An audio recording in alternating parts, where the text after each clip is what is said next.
All right, we're gonna get things started. We're gonna get into it. Man, again, so much happening in the Hedera ecosystem right now. I think that the HBAR Bull said it on his show recently. That it's just so hard to, like, I think I remember when the HBAR Bull was putting out episodes, they were about 30 minutes long, 45 minutes long. Now each of those episodes is about an hour and a half, I'd say, or more. My show keeps getting longer and longer.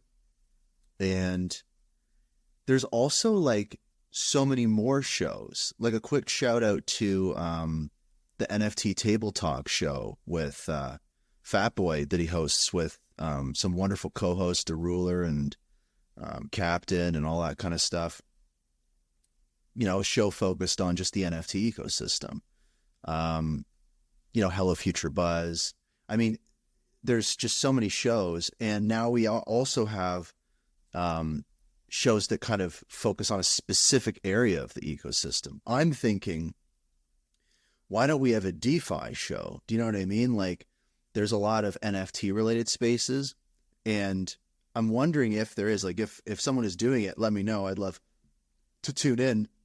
I'm feeling a little out of the loop when it comes to DeFi on Hedera. There's just so much going on. It's hard to keep track of. So I'm like, well, you know, people do, you know, I do kind of a news show. Hello Future Buzz does great interviews with all sorts of guests. We got NFT shows, but the DeFi show, I wonder if there's a Hedera DeFi show out there. I'm curious. But one thing about this show that I want to talk about just before we get into it is, I get a lot of guest requests, and because of the time slot that this show is at, which I love, by the way, I love that this is kind of, we've had this time slot for this show, I think, for over a year and a half at this point. So I don't really want to change it. And now that the show's available on kind of all major podcast platforms like Spotify and YouTube and all that kind of stuff, the recording is out there ready to listen to. So people, you know, the amount of listeners keep growing. But I want to do some more guests, and like not every guest. Like, for example, Matt, the CTO of Dovu, reached out to me, and you know, he wants to come by the show. They've got a lot of stuff going on over there. I love having him on the show. When was the last time I had Matt on the show? Let me see here. Last time I had Matt on the show was, I don't even have it here. Guys, it might have been over a year since I've had Matt from Dovu on the show. But as we talked about a couple episodes ago, they're making some big changes. But I mean, he's not awake at the time when this show's live right now, right? 7 p.m. Eastern, 4 p.m. Pacific on Sundays. And so what I'm thinking of doing is actually splitting up the show, because the other thing is that the show, sometimes the show is like 2 hours long. Here's a great example. I'll go to itsbrandond.com/HBAR, because that's where you can find out all the stuff you need to know about the show. And if I look at some of these past episodes, like if I go to, let's say, Apple Podcasts, right? Last week, hour and 58 minutes. The week before, 2 hour, 12 minutes. The week before, 2 hour, 5 minutes. The week before, 2.5 hours. It's crazy. It's getting out of control. I mean, and if I go further and further back in time, the shows get a little shorter, right? And it's because there's so much to cover, but it's also because I have guests on the show now quite frequently, and kind of didn't originally plan that, but here we are.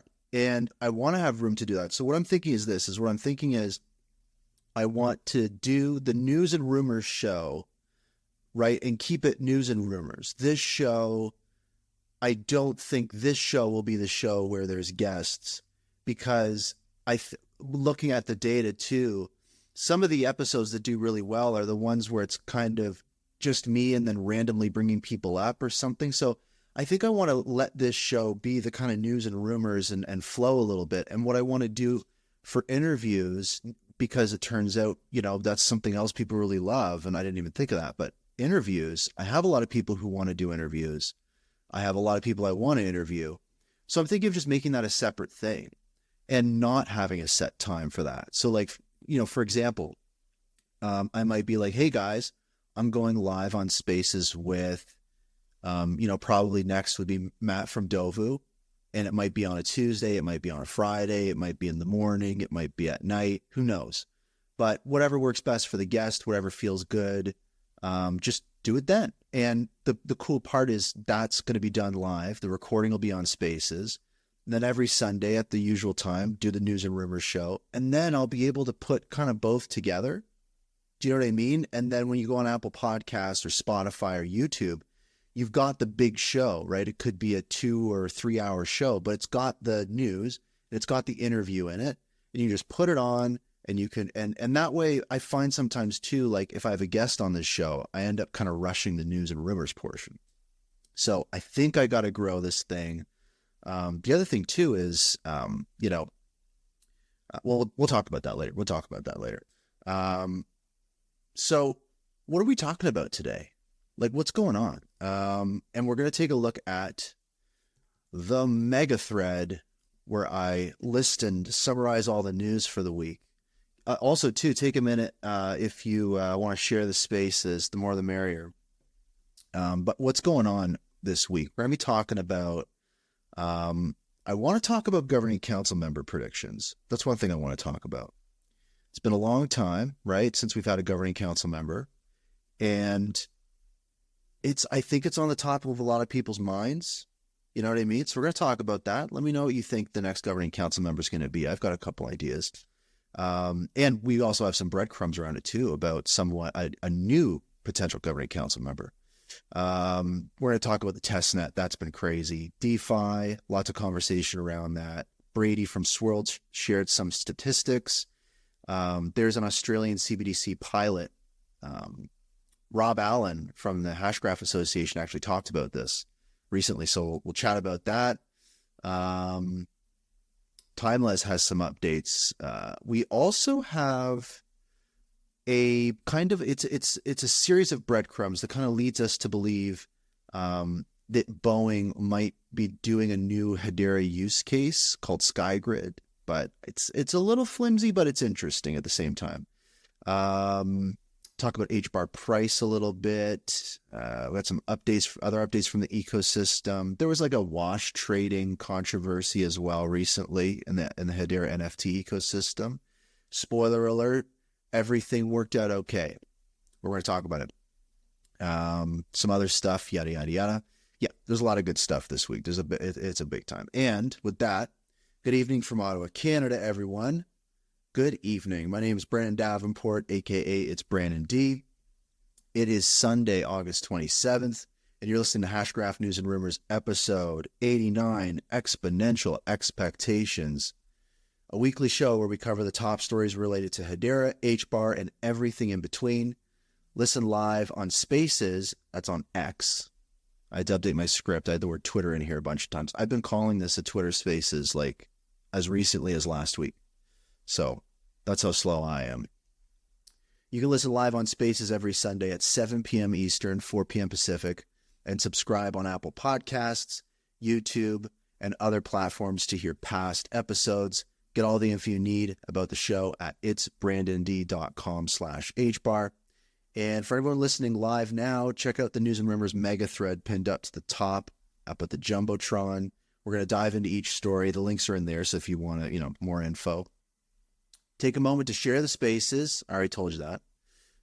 And if there's anything interesting people should know about, leave it in the little comments section. There's like a comment button at the bottom right. Let me know, especially governing council member predictions. If we have time later too, I'll bring some people up as well. Brings people up to the stage. So let me get through the news, and then we'll see if anyone has anything to share. And for anyone listening to the recording on those other platforms, leave a comment, a rating. It helps. Let me know what you're thinking. Sometimes too, some of the most interesting feedback about the show or thoughts on stories is like sometimes like on YouTube, or I think Spotify has this ability too, where you can kind of leave comments on episodes. People will kind of, after there's like a day or two to like digest what's going on in the show, sometimes there's like some really interesting insights people pull from it I didn't even know was in the show. So it's kind of cool. And yeah, let's dive into it actually. there's a couple things to talk about. One thing was there was an interesting, I think there's so much that's happened. I want to just look at this real quick. There's a Twitter user, 0x Salazar. The 0x is kind of like the Ethereum address 5 and Web3. And just a great thread about stuff in general that's happened in kind of the crypto space. So I just wanted to like read off a couple of headlines just because it's kind of useful. So it looks like Robinhood accumulated $3 billion worth of Bitcoin in 3 months. There was that kind of mystery Bitcoin address. So 118,000 Bitcoin turns out to be Robinhood. PayPal's stablecoin, we talked about this too. Newsworthy because, you know, PayPal, big brand, big company, lots of users, stablecoin, very exciting. But it turned out the stablecoin was a pretty, you know, low quality product, let's say. I think it was kind of a copy pasted contract, like Solidity contract. So it's not being adopted very well. Yeah, people just aren't into it. Crypto, like retail folks just aren't into it. So JP Morgan also recently published some thoughts regarding Bitcoin and kind of signifying that they might think the bottom is in, whatever that means. I mean, very often we'll hear from these large institutions, you know, that up is down and down is up. And it's what happens usually ends up being the opposite of what they say. Maybe that's what they intend. Who knows? But for what it's worth, JP Morgan is saying the dip has dipped. What else is going on? There was the U.S. Treasury Department was proposing some new tax rules. And also there were some new supposed laws going to be brought to centralized exchanges and decentralized exchanges to essentially require them to KYC you. So there's like a bunch of different things happening in that regard. What other interesting things here? This is also too, like crypto miners have been using Dropbox a lot. So they've ended their unlimited storage plan. BlackRock CEO Larry Fink sees crypto as a digital alternative to gold. This is a theme we're starting to see on Wall Street, right? We're starting to see a lot of attitudes change regarding crypto. And that's one thing that Mance, right, the co-founder of Hedera and Swirlds Labs, Mance mentioned this. He's in a recent interview, he was asked, you know, what do you see the potential change in crypto being? Like we're in a bear. When do you see things turning around? Essentially, Mance says he doesn't see anything turning around for another 12 months at least, which is, I think, in line with a lot of other folks. And he said, really, there's nothing that's going to happen before then that's going to cause things to change. But he says there's one thing that could, and he says that's Wall Street, right? So this is Mance, and he says Wall Street is the entity or the catalyst that could change the trajectory of where things are right now. And to me, kind of makes sense, you know? So that's an interesting insight. Those are just some headlines. It was a pretty useful tweet. Yeah.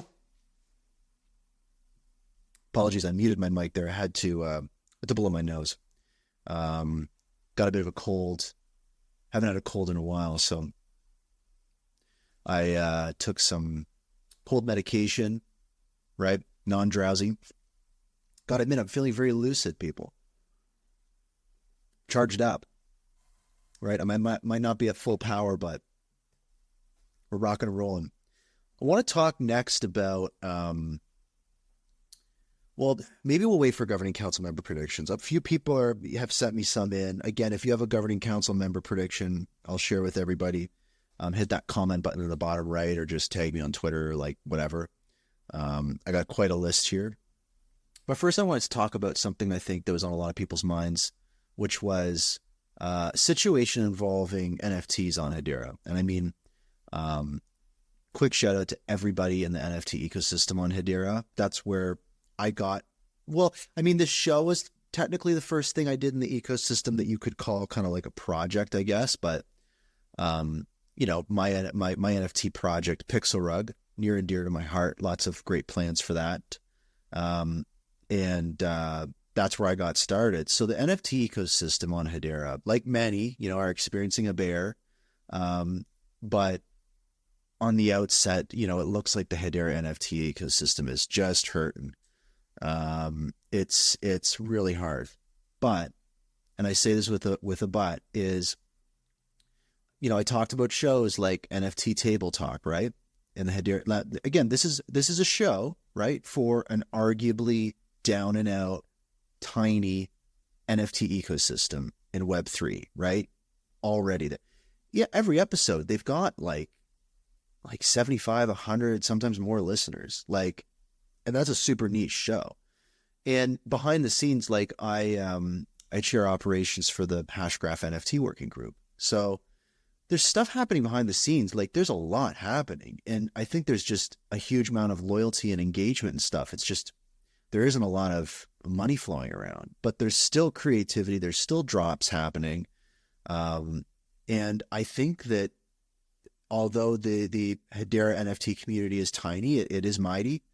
But we still have to be careful. It is a little delicate. And recently, StockTwits, NFT, which is a Twitter account, if you don't follow them, they basically do the kind of like Billboard 100 charts of networks for NFTs, right? So, top 10 songs in the country. And StockTwits is basically, what are the breakthrough ecosystems for NFTs based off volume, right? And Hedera is tiny, right? Sometimes it's 15 grand or 30 grand or something. But other networks are also down, right? So the volume is low in general. So Hedera is making some moves. We're jumping up the spots. We're getting some recognition. It's a good vibe. I mean, it's a tiny amount of money compared to millions of dollars on Ethereum, but hey, we're a player. We're in the mix. And there's a situation where on, an NFT marketplace, there was this, wash trading, which is essentially, someone selling NFTs back and forth to themselves with separate wallets, inflating the price. And I think a component of it was the marketplace provides you points and stuff for those trades, and the NFTs being traded didn't have royalties. So folks familiar with Hedera, it's okay, if there's no royalties being paid on an NFT, then you're just basically straight wash trading. So, and getting rewards and stuff. So obviously someone's having some fun, they're goofing around. But the thing is that upon being notified of that, StockTwits NFT was kind of okay, well, we're not going to report on Hedera anymore if there's just so much wash trading activity. Because you could argue that was the majority of the volume for that day. There was long story short, everything worked out. It's great. Marketplace responded in an incredible way. Shout out to Centex. And, I think that everything was dealt with. This is just, learning curves. In the big scheme of things, it's not that big of a deal. It was a situation that lasted probably 12 hours. And it was tiny. But it's a lesson that, it is still kind of a delicate situation across the ecosystem and for Hedera as a whole, right? Our market cap's pretty low. The coin price is pretty low. Staking rewards just got dropped. There's all sorts of different things that have changed, and it's put a heavy burden on, what you call retail, or NFT collectors or builders, right? Or these small teams, these startups. The burden keeps growing in this market. And I think that we just have to recognize that, man, it isn't a situation anymore where we can really go bananas anymore. Do you know what I mean? It's a little more serious now. And that's worth being said. And that's the sentiment I get in a lot of different areas, right? I talk to a lot of people in the ecosystem. And I think as funny and cool and goofy as the situation is with the wash trading stuff, and it worked out fine and it's not that big of a deal, I see situations like that happening in all different places in the ecosystem. And it's it is worth highlighting that, we got to take things a little seriously right now, because it's, there's a lot of pressure and a lot of weight on community members right now. So, it is Web3. People are going to do what they're going to do, and I think it's hilarious. But at the end of the day, it's moments like that make me kind of go, oof, okay, got to be a little careful here. We're right down to the bone right now. To be honest, it's there's a reason that why in the recent Governing Council meeting minutes, right, that was published, Brett McDowell, who is the chair of the Hedera board, wanted to stress to the council members, right, and this is the meeting minutes you can read, I believe they're from May or June, talking about the upcoming in-person Governing Council meeting they're going to have. He said to all Governing Council members to expect modest accommodations, right? Like, everybody's tightening their belts right now. And when you're right down to the bone like this, it doesn't take much to throw things off the axis, right? And it would suck to lose some exposure for Hedera. So don't want to drag on to it too much, but I just wanted to highlight I think dealt with really well. And shout out to everyone for kind of working it out. And I think it all worked out for the best, but I think it is worth a reminder that, things are a little rocky right now, and we got to be careful. And I think that, Centex did a good job given that sentiment, taking it seriously. And I think that all in all, good learning experience. Now, Brady from Swirlds Lab sent out a tweet recently that was very, very interesting. It had some data in regards to basically developer activity and essentially trending that over the history of the network. And you had all the major networks there, right? And Hedera, as where we're at today, is trending above Solana and Avalanche. And the key insight there is what Brady mentioned is both of those networks really invest heavily, right, in their developer outreach activity. He mentioned specifically, Solana and Avalanche branded events, right? So Hedera goes to these different events and has a booth. Solana will have like their own whole event dedicated to them. So he basically says, actually Zepsi says this on the HBAR Bull Show. He says, generally the sentiment is Hedera is doing more with less.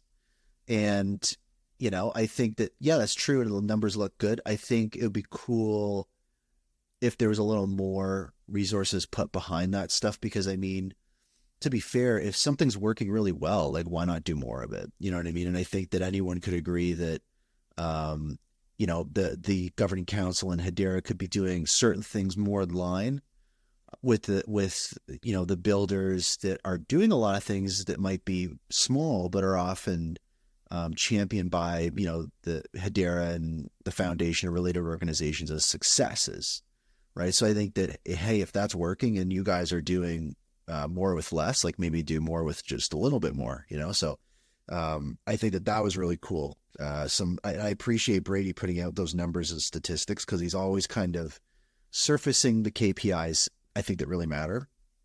And the other thing too, that Zepsi brought up on the HBAR Bull Show as well.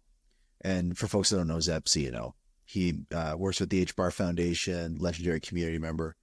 He's on he's on the weekly HBAR Bull Show. But he mentioned two things in relation to this as well, which was just the added edge that Hedera leverages traditional development languages. Now, I know that there are struggles with, parity with the EVM, having that equivalence, and just being able to port over Solidity smart contracts and stuff and plug and play. So there are issues there. But Hedera does have this thing where it interacts more closely with other languages like, JavaScript and all these different types of things, and Python and everything. So it's like there's that added edge. So that's a unique thing. And also too, we talked about this last week, but the Bharat Blockchain Yatra, which is the Indian kind of blockchain tour, that is aiming to onboard 50,000 developers, you're going to start to have, like an influx of developers as part of this kind of initiative. So, in the context of, of Brady breaking down some of that information, it was cool on the HBAR Bull Show to kind of see, the take from Zepsi, and kind of looking at it from that frame of reference of like, okay, sure, we don't have the true EVM equivalents, but there are those other languages we can use. Yeah, I wanted to bring up King Solomon. I just saw you tune in. You've been doing some awesome spaces recently. I was mentioning earlier in the show about the fact that we've been waiting on a governing council member. I wanted to speculate a little bit on the show later, but I want to see how are you doing and what's new. And I was curious to see if you've been pondering new governing council members for Hedera. No, I mean, I'm interviewing Mance tomorrow. So I was going to ask, and I'm probably still going to ask. I was told that I shouldn't ask so normally, like, whenever you interview somebody like Mance or Lehman or anybody else, you have to kind of front run questions and stuff like that and do the due diligence at the front end. I think I can still ask it. Dude, in totally, the right way. That's the thing is, of anybody, I think you'd be able to do it. Like, you'd be able to get the line of questioning there and kind of be like, hey, because do you want to know something I've been noticing with Mance is he's been kind of holding himself back, and I'll see him in interviews like, I'm not going to go any further. Like, he feels like there's a lot that he wants to talk about. Well, yeah. And I mean, even the like, look, I mean, Drop being integrated into FedNow is fantastic. It's great. I think there's reasons for that. But at the end of the day, like, most conversations that most people look at are just like solely price speculation things. Like, FedNow has multitudes of service providers. They don't have a lot of service providers dealing directly in crypto. Drop certainly, one of those with the micropayments aspect. But from the governing council standpoint, I mean, look, I think it's fantastic that Hedera has amazing governing council members. Like, I want to get into the weeds with things like oracles and DeFi and how to expand and start competing with networks like Solana and Ethereum. I mean, this has been a concern that we've all seen within a lot of the Hedera community for quite some time, where, like, let's start asking some poignant questions about how we're going to start driving liquidity onto the network. And that doesn't come in price speculation, but it's just like, I'm going to be, I guess, tackling a wide breadth of topics like tomorrow, at least in my opinion. So hopefully I can do some due diligence and make it a good space. So I love that.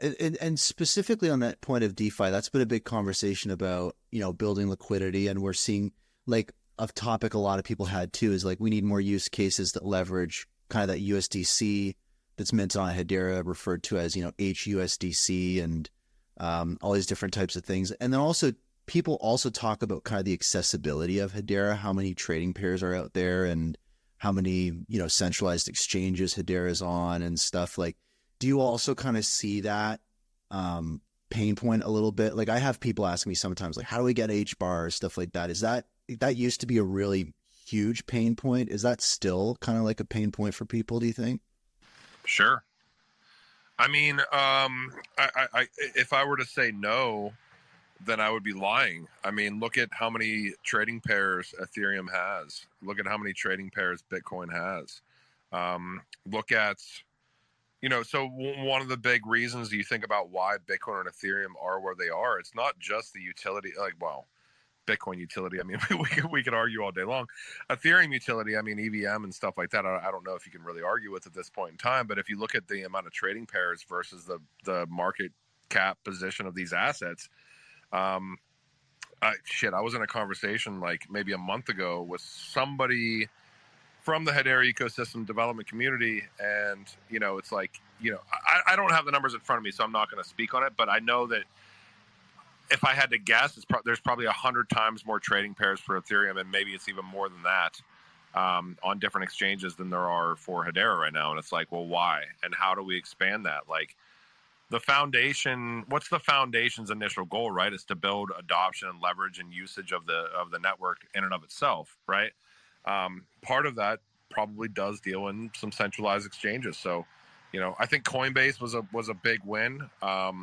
But how do you get more, and how do you continue to get more? So, yeah, it's a problem. I mean, it's 100% a problem. It's a problem. It is like and then like I'm interested too, like now that we've had some time with the kind of adjustment to the native staking rewards and stuff, I'm noticing that people that aren't necessarily in like the Hedera bubble are kind of just realizing like, oh, my staking rewards went down and all those different types of things. And I mean, we've talked about The decision and the thinking behind that from the governing council. I mean, it makes sense. You need to learn, worry about the longevity and feasibility and revenue and all those kinds of things.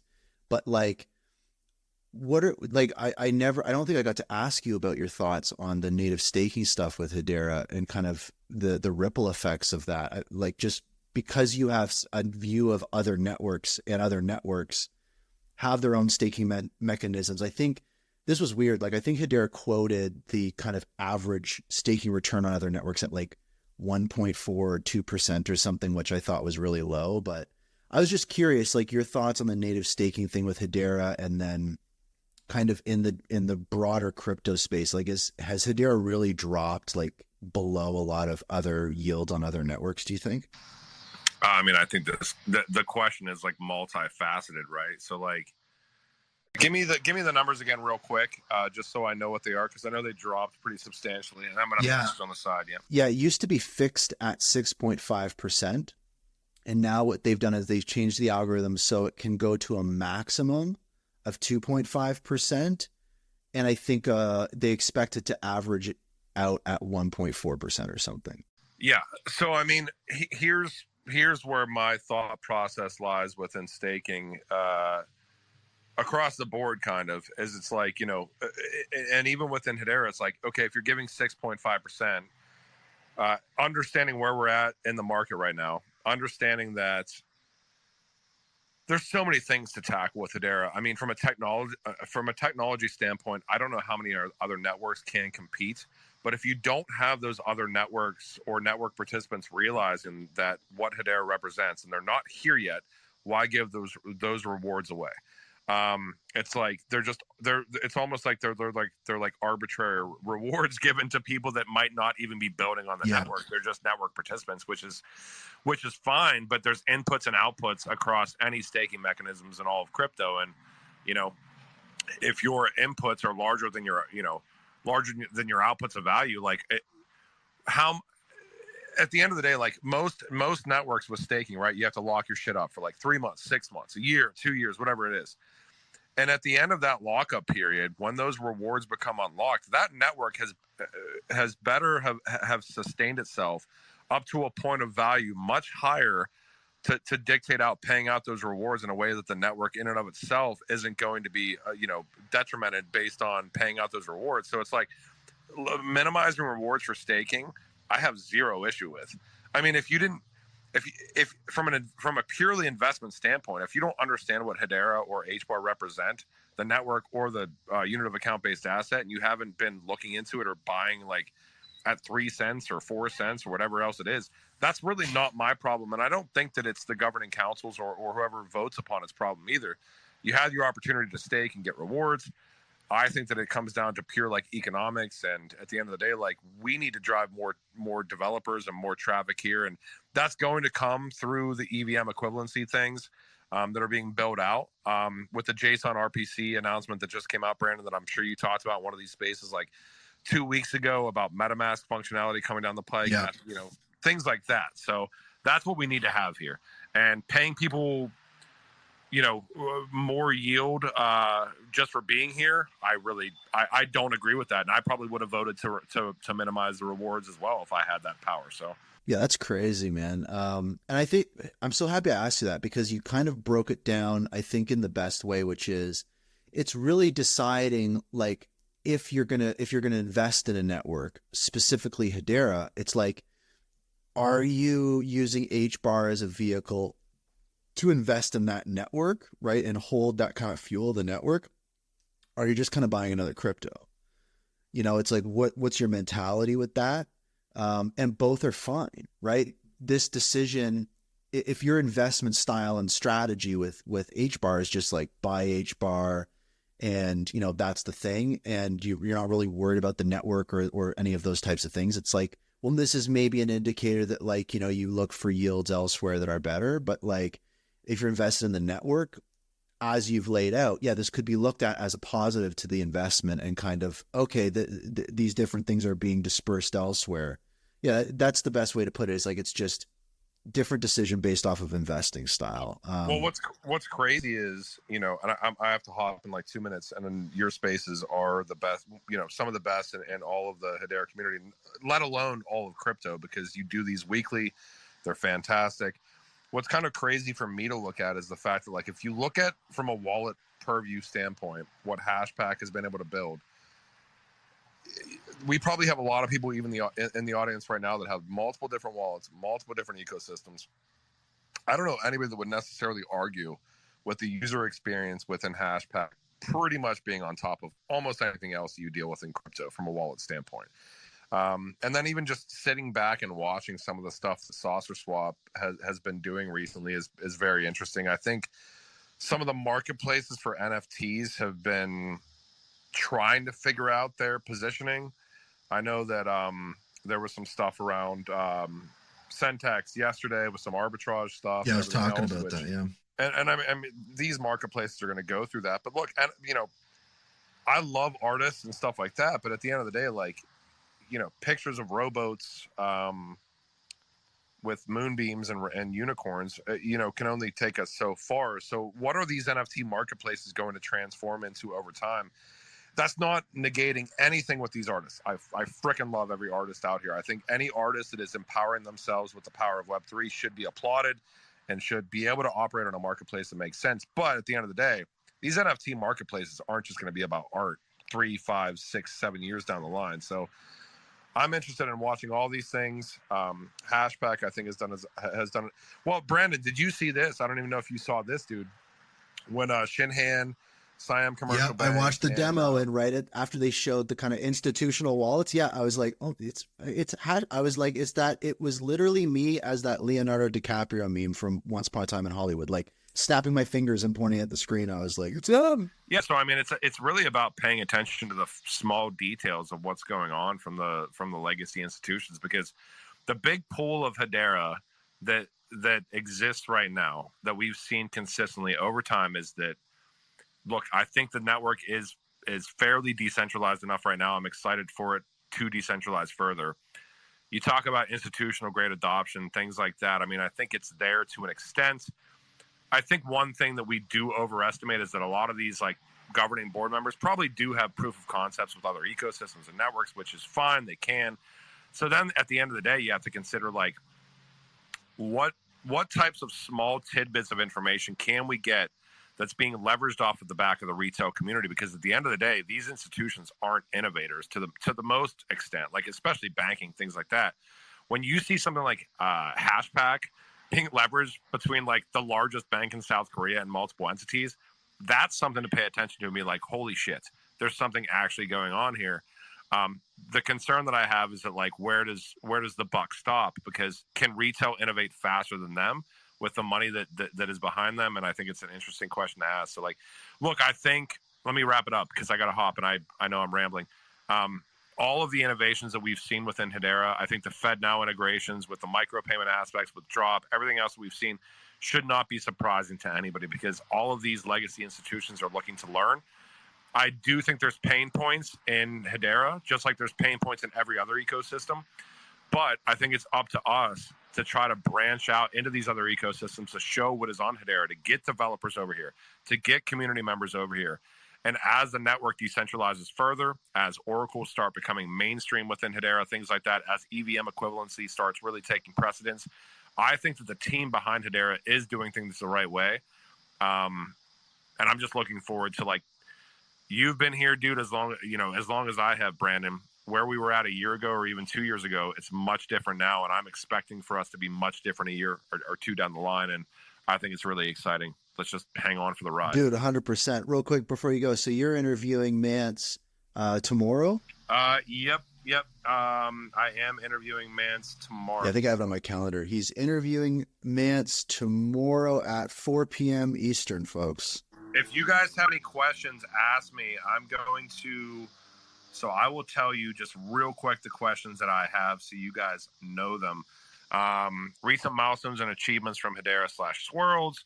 Mainnet anniversary, Australian CBDC pilot as an actual participant, FedNow and Drop, roll within Swirls Labs for Mance, because that's always interesting as well. Aberdeen and Arcax, the 15 billion Lux Sterling money market fund being tokenized, being a drop in the bucket potentially. Future governing board members, standard. I could ramble all day. I got a lot of questions. If you guys have questions that you think I might have missed, drop them in Brandon's chat. I will look at this Twitter space tomorrow before the spaces. And if I can add something in, I will. So appreciate you, man. Yeah, leave your questions for King Solomon in the chat there. We'll check it out. All right, cheers, buddy. All right, later, man. All right, so let's dive into it here. We were talking about governing council members. I want to share kind of what I think is I don't know. I went back over, I'd say the last year and a half or so. And I was thinking and looking about what are all the different potential companies or organizations or what have you that have been rumored to join the governing council, and kind of maybe some reasons why they've been rumored to join them. And I filtered out, like there's probably a bigger list, but any of the ones that just were kind of way out there, I didn't want to bring up. And it's time to talk about this stuff. I mean, it's been a while since a governing council member. And I think it's worth also noting that intentionally they kind of slowed down how they would bring governing council members on. Recently on an interview, Mance Harmon, he was asked specifically like, in regards to like hard moments or difficult things to do on kind of the journey of Hedera. One of them was Manson Lehman kind of leaving Hedera and going to Swirlds Labs, because he mentioned that they were really kind of critical about what governing council members they would bring on. And he mentioned they'd be getting a lot of pressure from people like, you have to bring this company on. And they'd have to say no because of kind of really high thresholds that they had in place. And they were worried that when the governing council kind of took over, right, when they formulated that membership committee, that it would be too lenient or, something like that. And what Mance said is actually they went the opposite direction. They went a lot more rigid and maybe not rigid is the right word, but they set a higher bar. They raised the bar to entry even higher. And also, too, I think on an interview at the beginning of this year, Brett McDowell, who's the chair of the Hedera board, he mentioned that they actually don't want to fill it up too quick, because often he says with organizations like that, you'll have to update the bylaws because you'll want to add more seats if you fill it up too quickly. So what he says is the governing council is going to always be above a certain amount, but may fluctuate here and there as, terms end and stuff like that. So we kind of have that dynamic to it where the governing, and I mean, a lot of people, like even including, Shane, CEO of the HBAR Foundation, have all talked about this topic in regards to like how governing council members are added and the fact that they've set the bar way higher. And I think they made it pretty clear that they don't want to add anybody who isn't currently building a use case on Hedera. They can be much more picky. They have a lot of leverage now, right? So the other thing is recently, I think 2.5 months ago, I interviewed Sham, who is also on the Hedera Governing Council board, right? So he's a board member on Hedera, privy to a lot of information. I actually interviewed him with King Solomon, I think like in May or June or something. And in a response to a question that I asked him, he specifically said the 29 or likely to be 30 organizations that we're talking about here are key to the trust aspect, which is typically lacking in other protocols. So right there, a guy right at the top of this organization is it's like, it's going to be 30. We're going to have someone new very soon.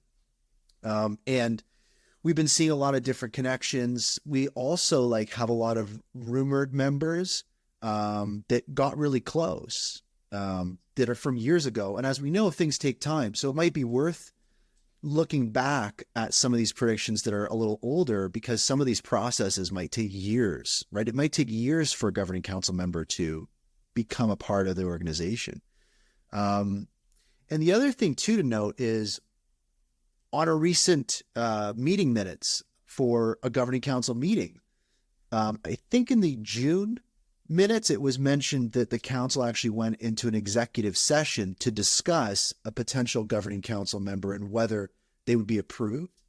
And in the following meeting minutes, I believe that was for July last month, it was outlined that during that meeting and when the governing council met for that meeting, it was determined that they were not going to be accepted as the governing council. And it appeared as though kind of some possible concessions were brought up or some special conditions, and it was kind of determined like we're not going to do those special conditions. So there's been lots of speculation about who that could have been.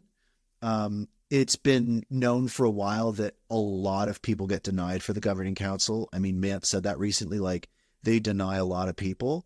But we've never really seen an actual public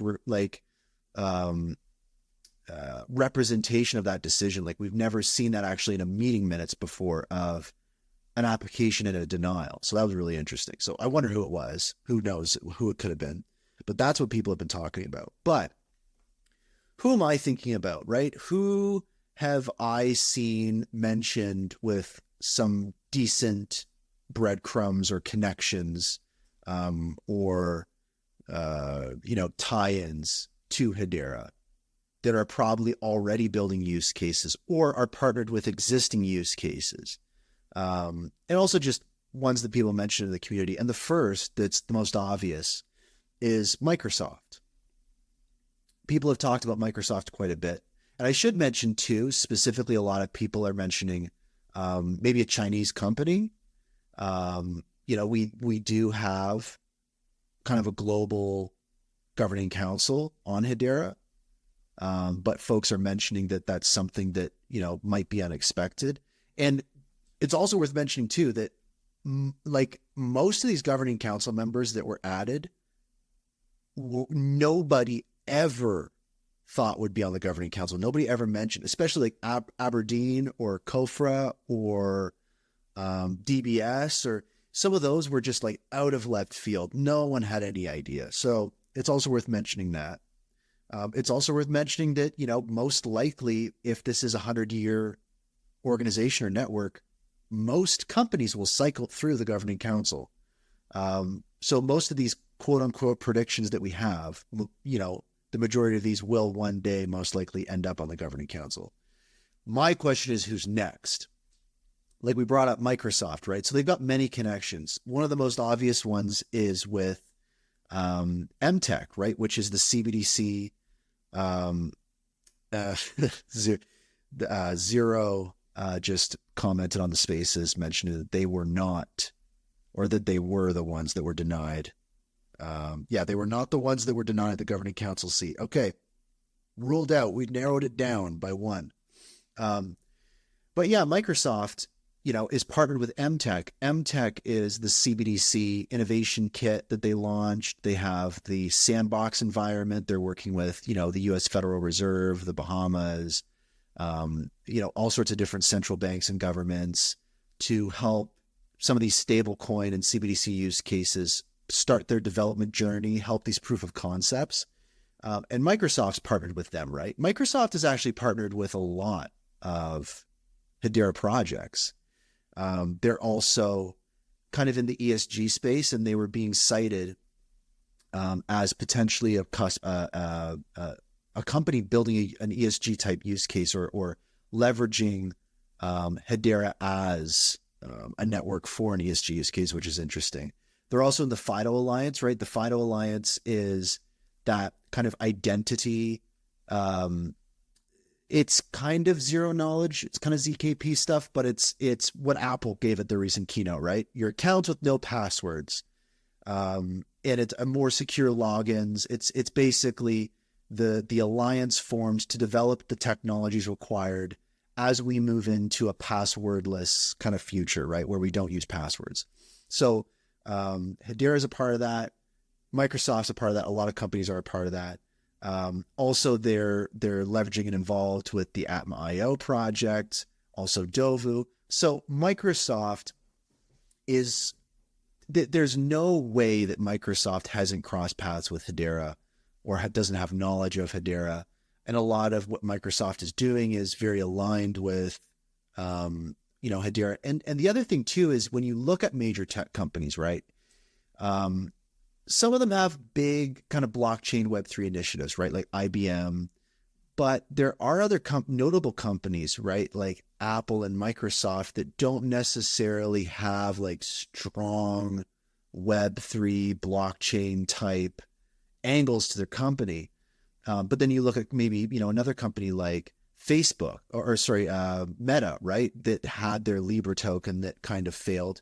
And then you also look at Google, right? That has all these different Web3 use cases also on the governing council, right? So Microsoft, it's one of those companies that's so connected in the ecosystem, so many breadcrumbs out there, but they're not on the governing council. It seems like it's meant to be. And then we also look at, I kind of clump Walmart and Amazon together because this goes way back to an interview that Lehman gave. I don't even know if this is relevant anymore. I don't even know if this is happening anymore. Lehman mentioned that a Fortune 10 company was going to be building a use case on Hedera, right? So a Fortune 10 company obviously narrows it down to 10 companies, and it is, Walmart, Amazon, Berkshire Hathaway, like, those the top 10 companies in the Fortune Index. So Walmart and Amazon were rumored just because both of those use cases are tied to the coupon stuff, right? The 8112 coupon standards that we talk about quite a bit on the show. Both Walmart and Amazon, will be using that standard.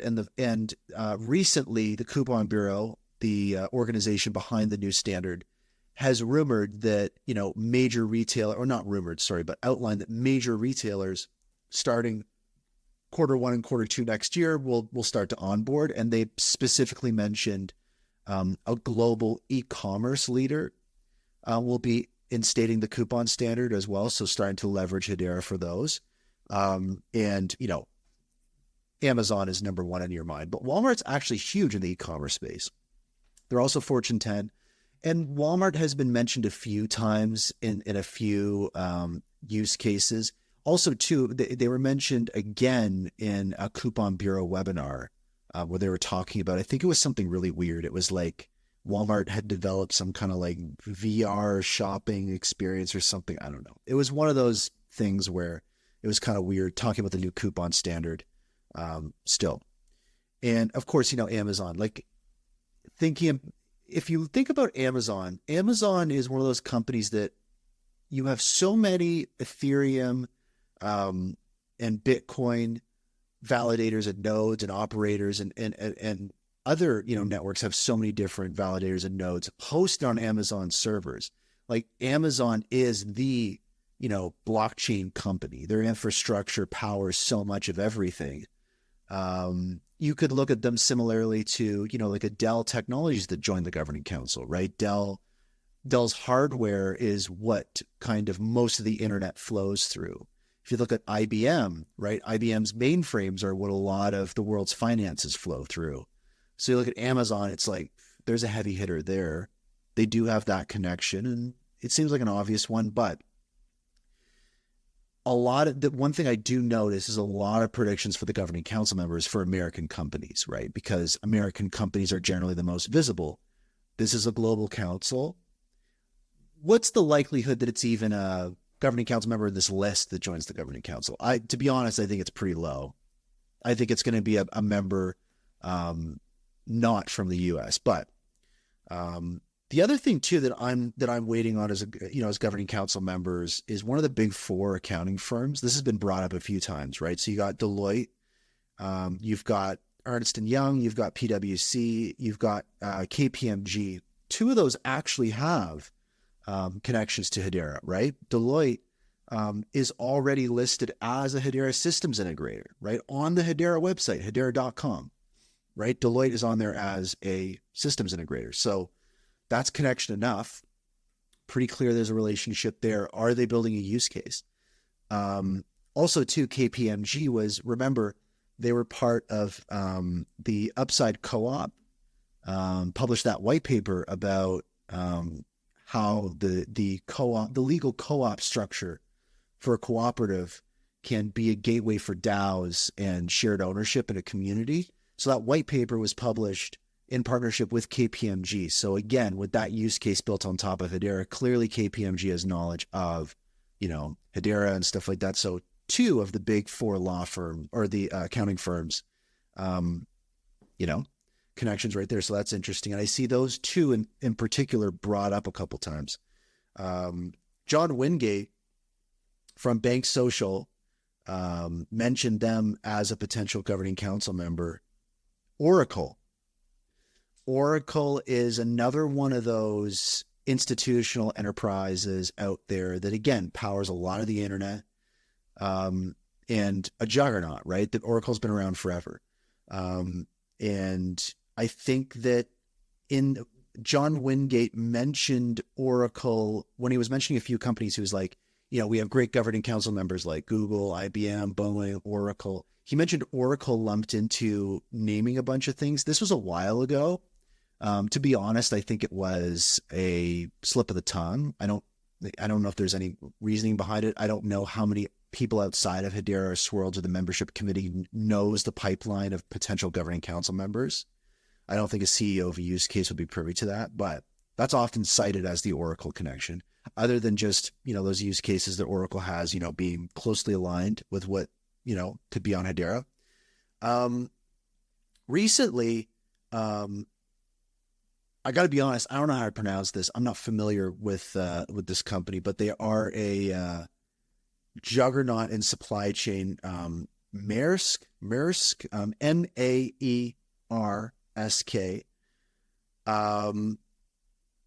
They've got a really interesting situation where they've published a video talking about kind of blockchain type use cases. And again, this is supply chain, right? I think, they're a shipping logistics company founded in 1904. So it's the same kind of, it's like Kofra vibes, right? Kofra is like the governing council member that has a 150-year-old company. But this shipping company published a video on their Twitter. It's using a similar piece of footage as in the official Hedera video. So either they're just happen to be using the same stock footage, or they're, rumored to be together. That's the most recent thing. But there has been mentions of them in the past. And the other element to this is the fact that IBM's blockchain offering, I think it's called, write this down here. There was an IBM blockchain. It was similar to the MasterCard stuff, where MasterCard Provenance, Sunset, and then FSCO, right? The big use case we always talk about on the show, fresh supply, migrated off of MasterCard Provenance when that got sunset. IBM had a similar private ledger product that was focused around, similar to MasterCard Provenance, that was focused around supply chain stuff that this shipping company was using. And that got sunset. So there are these kinds of connections that they have with Hedera. Is this a similar situation where we're going to start to see another supply chain use case migrate from a network that was discontinued to Hedera? And Rob Allen kind of articulated this really well. He mentioned, I think I talked about this last episode, where he mentioned that, and again, Rob Allen is at the Hashgraph Association, the Swiss kind of accelerator fund. Rob Allen mentioned in particular that when you look at these private permissioned ledgers, initially that was seen as the winning strategy for enterprise. And we know this because Swirlds, right, had their Hashgraph. So Swirlds had a private ledger product that they were competing with in the marketplace with, IBM and MasterCard. And so Swirlds had the superior, algorithm, Hashgraph. This was their product. They were marketing it to enterprises and private companies. They still do. But they decided to do a public open network, Hedera. And that was against their original vision. And it turns out that was a better strategy. It turns out that you actually need that foundation of a public governed network for a lot of these large supply chain use cases to work properly, because it turns out supply chains have to talk back and forth with each other, and they have to do a lot of communication. So it's helpful when everything's on one network. And so could this shipping company, again, I'm going to butcher the pronouncing, Maersk, Maersk, are they going to do the same move that Fresh Supply Company did? Hop over to Hedera after their existing network was discontinued? Maybe. Another possibility was Sony. And Sony was an interesting one. I think there's that new music blockchain that a lot of folks are looking at, that the industry is kind of spearheading. I think Sony recently announced they were doing something with that blockchain. I can't remember the name of it at the top of my head, but very good product, very good network, built around music. So they're part of that. But I think it must have been months ago, maybe even earlier this year, Hedera followed the Sony Twitter account. And, the Hedera Twitter account only follows governing council members, right? And the only time Hedera follows a new account is when they kind of do one of these highly coordinated governing council member announcements. And Hedera followed Sony. And so it was kind of wondered, like, oh, did someone, pull the trigger too early, something? No news actually came out, and Hedera did unfollow Sony shortly after, but it was kind of like, okay, Sony would be able to obviously leverage Hedera to, high degree. Who knows if they're working on a use case? It's clear now that they're interested in blockchain, but clearly a connection there. I really don't think that someone using the Hedera Twitter account accidentally followed somebody. Highly unlikely. But nonetheless, Sony. Lots of people still bringing up Sony. Hyundai, of course. I mean, Hyundai has one of the most high-profile use cases on Hedera right now as one of the leading automakers. With, again, another supply chain use case kind of within the ESG wheelhouse. Again, fits the criteria, right? These are all companies that kind of fit the criteria, fit the mold of who the governing council is targeting as new members. Now we get into a little bit of a weird zone. One that seems highly unlikely, but is really aligned so well for building a use case on Hedera, and has high-level executives at their company on LinkedIn talking about Hedera and HBAR a lot, is ExxonMobil, the oil company. And ExxonMobil currently is doing pilot projects for, again, kind of supply chain, carbon offset, ESG use cases to obviously help their companies transition into new economies where oil and these different types of things are going to have to change as products, be used less over time, pivot into new industries and verticals. And if you look at having a diversified governing council, I mean, having an oil company on the governing council seems kind of wild, and is worth mentioning again. High-level folks at Exxon, you could just search up, like, go on, the Hedera subreddit, go on Twitter. If you search up Hedera Exxon, it's like there's, some folks at that company on LinkedIn talking about Hedera. There's connections here and there, and they're very public about those kind of use cases they're working on. So, again, another company building use cases on a large scale, kind of aligned with, with using HCS, right, as a kind of a notary public service. So big stuff. Also mentioned is Corda, also a kind of private permissioned ledger product that's used a lot, mentioned a lot alongside, institutional government-backed CBDC, use cases like that. It's not a public network. It doesn't have a token you can buy, nothing you can invest in, but a huge piece of core infrastructure when it comes to private permission ledgers. So governing council member, I've seen them mentioned a couple times. I don't think that they're going to become a governing council member anytime soon, but I've seen them mentioned a couple times, so it's worth mentioning. Another that's mentioned quite a bit is Apple. I think that's insane. I don't think Apple's going to be a governing council member anytime soon. I have to say, I think that Apple's missing the boat on Web3 in general. I actually did a Twitter post about this recently. I had the CEO of Galaxy, Solo Cisse, on the show recently, and I asked him, over the journey of Galaxy, developing it, what was kind of the most important game-changing decision that you guys made? And I also kind of asked him, what was the biggest mistake you guys made? And he mentioned that there was something that was kind of both. He said, we built an iOS app, a native, app for Apple phones and Android. And then what they did was they got rid of those this year and they moved to a PWA. And that's just kind of a web app that runs in your browser. And he said that was the best decision they ever made. And that was wild to me, because if you were to ask Mark Zuckerberg the same question, right? What was the most important decision that you made creating your company? He probably would say creating the iOS app and getting on iPhones in the App Store.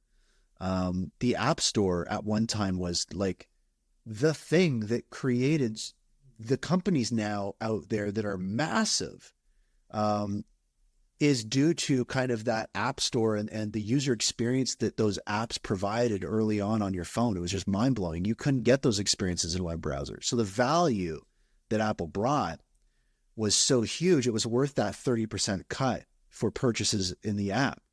Now, I don't know if that 30% matters that much anymore. The browser has become more powerful. You have entire social networks running inside of a browser.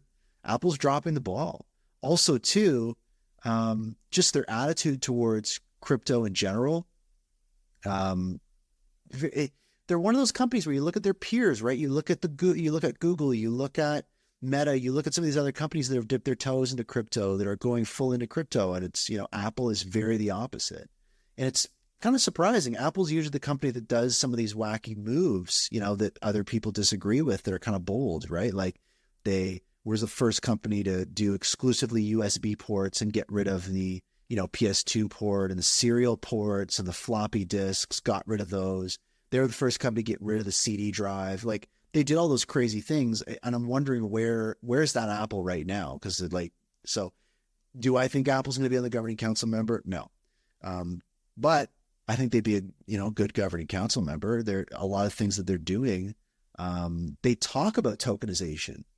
They talk about having keys, right? Apple's doing a lot of stuff when it comes to security and logins and, tokenizing things. Like they literally talk about those things. They're tokenizing things, but they just are they're so far removed from Web3. So no, I don't think they're going to be a governing council member. And then of course it has to be brought up, Elon Musk, right? Everyone is anytime I even mention the term governing council member, somebody's like SpaceX, Tesla, and or even now, X, right? Like it's clear X would be a fantastic use case for, Hashgraph and Hedera with micropayments and all these different types of things, be able to sidestep some of these app store things and with a focus on like censorship and everything like that. There's a huge alignment, you know what I mean?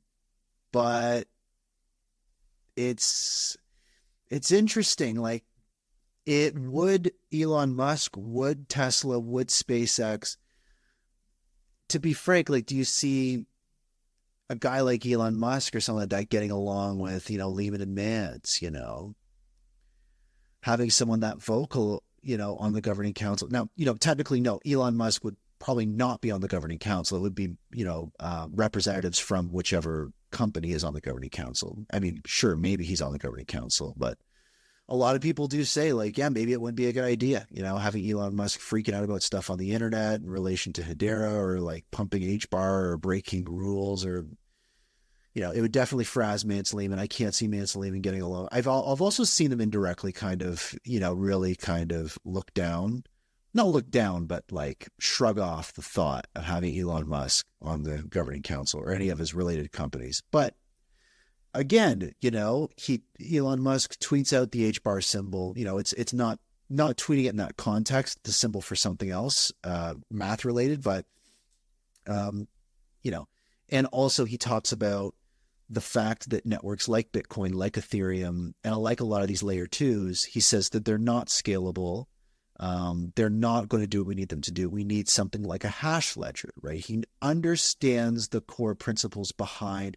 That's the thing about Elon Musk, is he understands a lot of the key fundamentals regarding these technologies, and a lot of those primitives that go behind them. And it's clear he understands, the nature of these technologies and the fact that, you have to worry about BFT versus ABFT and what a hash ledger is, what a hash graph could be.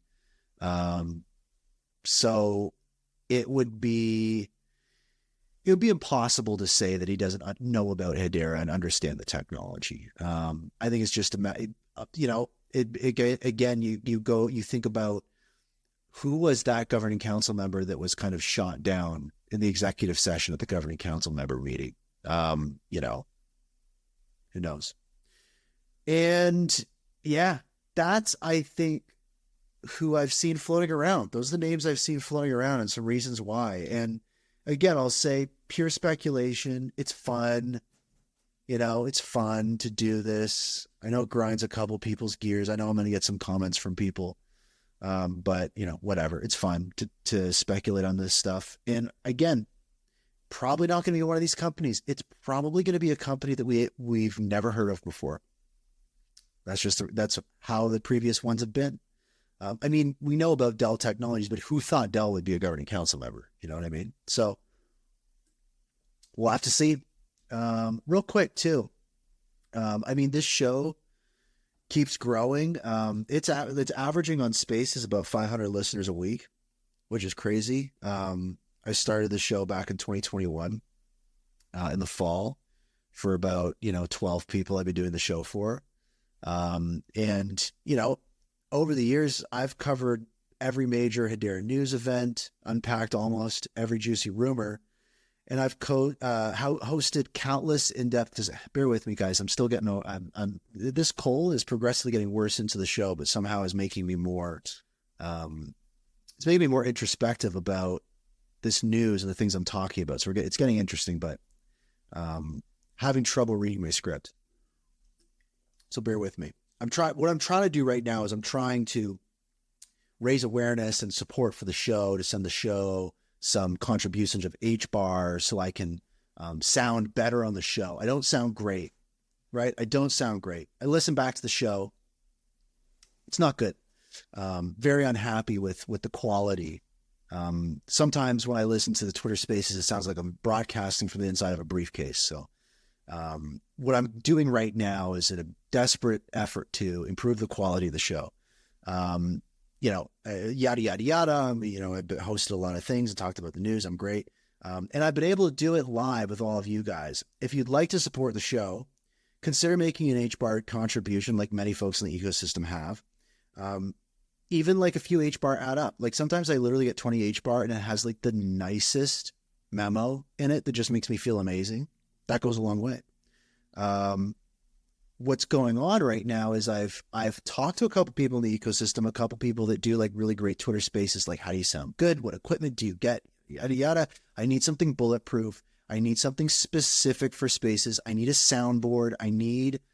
I've used a lot of studio equipment in the past, but I need something that's just plug and play, good to go, gonna work, gonna have everything I need. I'm gonna want maybe some more microphones and stuff. Who knows? And what's been recommended to me by multiple people is I think it's like the Rode Podcaster thing or whatever. So that's like a grand Canadian. It comes with a mic. It's perfect. It's what I need. I see my business partner, Joshua Lucas, listening, Joshua Dirksen. I'm getting the Dum Dum Mixer podcast. I mean, a Rode mic, it's not great. I know it's going to drive you nuts, but it's the one I need. And he's an audiophile. He's like got the dopest sound gear. He could probably honestly, I should just put him in charge of this stuff. I don't even know what I'm doing. But anyways, I'm getting that. It's grand. The good news is we're over halfway to the goal. I'm going to be getting this thing soon. I'm going to pony up some of my own cash to get it too. It's honestly, it's more than I thought it would be, but I could get something less expensive. It just, I wouldn't like, one thing that I want to be able to do is quickly and easily pull in clips and recordings and different stuff like that. So going to get that. It works well with iPhones. It has the best one thing that it does too is it has the ability to automatically filter out feedback. So people talking to me and then me talking about things, it sends a clean signal designed kind of for Twitter Spaces. So there's a lot of technical things in it outside of my knowledge, but I'll be able to work it. So you can send a contribution to enthusiast.hbar using your Hedera wallet. Again, fun memos appreciated. Literally just send me one HBAR with a fun memo. It makes my day. The show's full Hedera address is in the podcast show notes, YouTube description, and the mega thread up at the top. Go find it. Help me out. Appreciate all you guys. All the info you need about the show is at itsbrandond.com/HBAR. You can leave me a tip on Galaxy too. You can do that too. Keep it Web3. Galaxy's dope. Shout out. It's been going good. They did some good updates. The app is snappier. Let's talk about something that is kind of in the more rumor breadcrumb realm, which was SkyGrid. It's actually, you know what? Let's do this first. Actually, there's a couple little news items. Let's just get these out of the way. Let's get these out of the way. Happy 5th birthday to Hedera. We want to wish you a happy birthday. August 24th was the day 5 years ago that Mance and Lehman sat down at a Starbucks, and Mance got some kind of like weird green tea smoothie with whipped cream or something, and Lehman got a regular coffee. They sat down on a laptop and they hit the enter key, and 50 billion HBAR was minted. Lehman promised us that there would never be any more HBAR minted, but that's a story for another day. And yeah, that happened. And now here we are 5 years later. And what a difference. One thing that when I was talking with King Solomon earlier, that I forgot to mention was in the last, people forget this. I can't remember who brought this up. I actually think it was Zepsi that was on the HBAR Bull show last week that we'll talk about. But he mentioned that on the last bull run, when Hedera rode up to 50 cents, we got to remember that we weren't trending on Twitter. We didn't have a big community. We didn't have that social lift at all.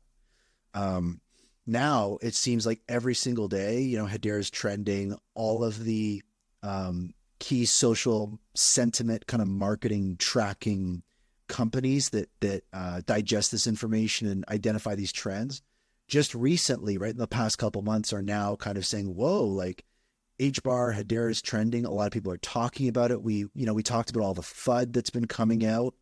I was recently on a HBAR Foundation Spaces talking about that. It's bad enough Zenobia had to come out and talk about this stuff, guys. It's crazy.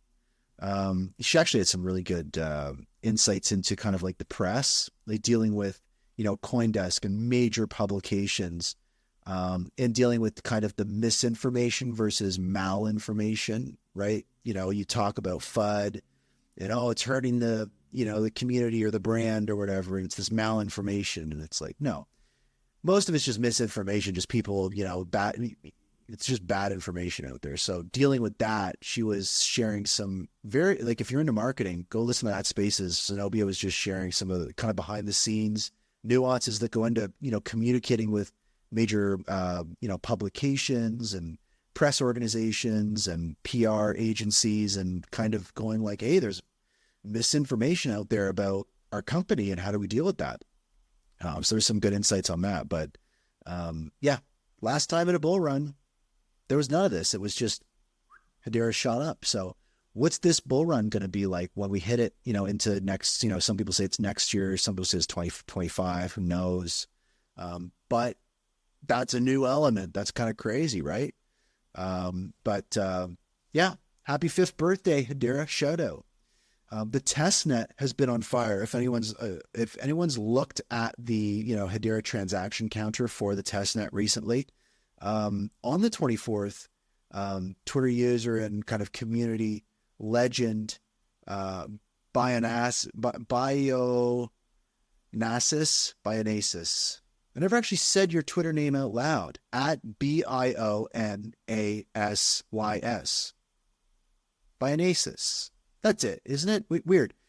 it's so crazy. You know someone on Twitter for so long, you just have never said their Twitter name out loud. I have no idea how to pronounce it. They post a screenshot with the testnet running at 13,000 transactions per second. It's been rumored, like there's Rob Allen said just a week ago, Mance Harmon said this, like they've said specifically, I think even Shane at the HBAR Foundation said this, specifically within the next 6 months, there are high transaction use cases going live on the mainnet. So when you look at the testnet, you see 13,000 transactions per second.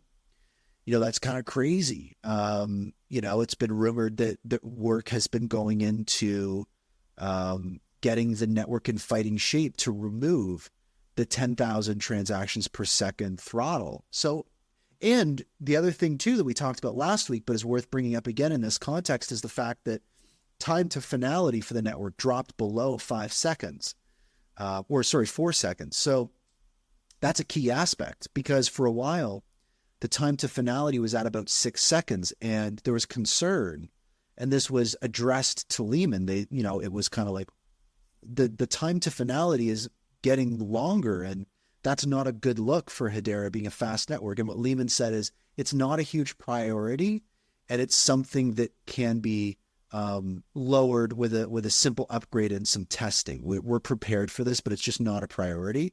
And it was kind of insinuated that the time that would happen would be when there would be a sharp increase in transactions. So seeing that put into place, and again, this upgrade was done and it was rolled back because of some volatility with that time to consensus, but it appears it's back, it's live, we're under 4 seconds, which kind of tells a story of an anticipated increase in transactions. 13,000 running on the testnet. All things point in the same direction as far as I'm concerned. There was some conversations around wrapped HBAR. I'm not going to go too deep into this, guys, to be honest, but I just want to put it on people's radar. There are, on a lot of networks, you have wrapped assets, right? You have wrapped Ethereum, you have wrapped Solana, and then, on Hedera, right, you'll have wrapped Bitcoin, wrapped, Quant or whatever. And those are there on Hedera for anyone, who wants to, just have an extra element of risk and not sleep well at night with the incredible dry liquidity.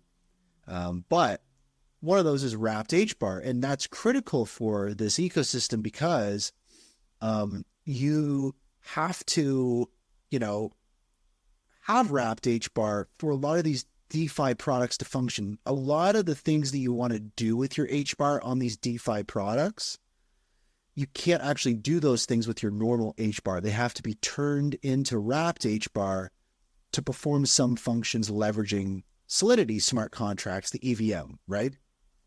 The problem is we have fragmentation, right? So all the DEXs, right, like Saucer Swap, Heli Swap, Pangolin, they all have their own version of wrapped HBAR, which creates problems because that means that wrapped HBAR isn't interoperable between those different DeFi products. So you have those silos and that fragmentation. You can't have, let's say, a more broad shared wrapped HBAR liquidity pool, let's say. So the idea is, wouldn't it be great to consolidate this and have one wrapped HBAR that all of the DEXs can share? The problem, again, is the wrapped HBARs for each DEX is different, and some of those wrapped HBARs are tailored to that particular DEX's features. So it's an ongoing conversation. I don't want to get too into it, but I want to bring it up to people's attention that that's something that's going to be happening. It's viewed by many parties that wrapped HBAR and the fragmentation of it is an issue. We need to have one instead of all different ones. And it's going to require these DEXs doing a lot of work, doing a lot of backtracking, taking on a lot of technical debt to make that happen. It's painful, but very, very good for the long term. And it's going to get harder and harder to do it. So it's a situation where it's like rip off the Band-Aid, but there are all sorts of other pros and cons to weigh. And apologies, just blowing my nose again. Bear with me, folks. I'm doing the best I can. The other element to this is Nick Vitero from the community writes, and I always read this verbatim because this is also worth mentioning, is wrapped HBAR is not HBAR, nor does it provide any utility for HBAR aside from a way to interact with Solidity and smart contracts and stuff. He writes, wrapped HBAR does not affect the security of the HBAR ecosystem either. The narrative needs to shift away from how we can jerry-rig a smart contract interoperability solution to how can we elevate the Hedera native solutions that make interoperability seamless and secure via the network's native strengths. And he cites HBAR Suite. This is a DEX that doesn't use smart contracts. So that's the other way of looking at this is, we're on Hedera. Why are we leveraging EVM type tokens when we could instead just use native network protocol tooling to accomplish these things? The trade-off for that is it puts us on a little more of an island and a little, it creates fewer opportunities to bridge that liquidity between networks. So complex topic, but a very important topic. Make sure you follow it. Wrapped HBAR. Keep it on your radar. What else? Also too, shout out to the HBAR Bull. Great episode last week where I'll actually mention a few things from the episode. I mean, most notably, I was on the show, had a chance to actually talk about a couple of my projects, talked a little bit about Pixel Rug, kind of reminiscing about the early days of NFTs. I'm actually really excited to have opportunities to start working on some new things for Pixel Rug. I've shared a bunch of ideas with a few people I'm working with. And it's kind of the nature of things. The NFT market's a tough one, guys, but the good builders, the good brands out there, they're using this as an opportunity to kind of get themselves positioned for a bull market. Also got a chance to talk about the working groups, right? Like the Hashgraph DeFi Alliance, Hashgraph DAO working group, Hashgraph NFT working group, some of the initiatives there. Was happy to do that. Also talked about some of the work that my creative firm, Dirksen and Davenport Incorporated, is doing in the ecosystem. Again, a shout out to my business partner down there, Joshua, my best friendo, creative collaborator. We put out a song recently, Hello Future, that is the anthem and makes people aware of the very important fact that we do have NFTs and a DeFi space. Check that out if you haven't already. Grab it. You know what to do. Had an opportunity to talk about some of the work that we're doing. It was great being on the show. I don't often get an opportunity to just kind of chat on some of the behind the scenes stuff and everything. So check it out if you want. He also interviewed, Karate Combat. He interviewed, who was the person he interviewed at the top of the show? Can't remember, but he also had a great segment with, Rob Allen. Again, I bring him up all the time. Rob Allen is just a legend in the ecosystem. He started as a regular investor in the Telegram chats. He was then on the governing council through FPOS. Then he went to the HBAR Foundation. Now he's at the Hashgraph Association. Talk about a career trajectory. And in the Shark Bites segment, because he also takes photographs of sharks, Brandon, the HBAR Bull, brought up a question for Rob that was kind of around, the differences between the Guardian and Dovu, and is Dovu losing steam? Right. A lot of people are talking about some of these projects in the ecosystem, they're losing steam. They've got a little quiet. It was kind of just mentioned, and I share the sentiment that just because a project's quiet, it doesn't mean that they're not doing, really good things or still building. Dovu is making huge contributions to the open source Guardian, which is the core underpinning of the kind of refi ESG aspect of, the Hedera network. And a lot of these major use cases rely on Dovu and the Guardian. So, even, Avery Dennison's at my.io. So, it's kind of one of those things where it's okay, projects go quiet, but there's big things happening. I want to have Matt on the show soon too, CTO from Dovu. But Rob just, he also kind of clarified that, Guardian is a policy workflow engine that leverages HCS and HTS. It's kind of like, just a straight up technology stack. And he says that they have some tricks up their sleeve. So again, just kind of, coming to conclusions on some stuff. It's clear that, some of these use cases that have been around for a while are getting ready to do some crazy stuff. He was also asked about the Swirlds stablecoin accelerator that has been mentioned most recently in the Shinhan Bank Straits X stablecoin international remittance proof of concept that we talked about on the show a couple weeks ago, and also just King Solomon was talking about earlier. That stablecoin accelerator, I think, is becoming more and more interesting for people because that has, Rob Allen clarifies it has an HTS token. So, you have your actual stablecoin as an HTS token, but it also has the rule-based controls and keys via smart contracts for auditing control, that EVM equivalence through the quote unquote, stablecoin accelerator. So a lot of these different use cases that want to have stablecoins that can get the best of both worlds, that can utilize the EVM and those smart contract components, but then also have the security and low fees of just a native HTS token that they can just move around. That's something that is, I think, a new element that, and I know that Greg at Swirls Labs and his team is building that, the Swirls stablecoin accelerator. But that in particular is, again, one of those kind of behind the scenes, under the radar technologies that I think is going to cause a bit of a ripple effect in some of these use cases we're seeing. And again, we saw that with that stablecoin international remittance proof of concept, because what that allowed them to do was bring in real-time Forex quotes for those stablecoin pairs at the bank and be able to offer that real-time remittance. So it's like crazy stuff. That's one thing to keep an eye on. Also in the show, that was the other thing. Brandon interviewed the CEO of Drop. That was it. Go watch that episode. You have to watch it for the interview of Drop, because we talked about, the FedNow stuff, the fact that Drop is a provider under FedNow for specifically micropayments leveraging the Hedera network. The interview there was great because you actually got to understand what actually is going on, what their roadmap looks like, and kind of the ins and outs of that particular use case and what we can expect from it.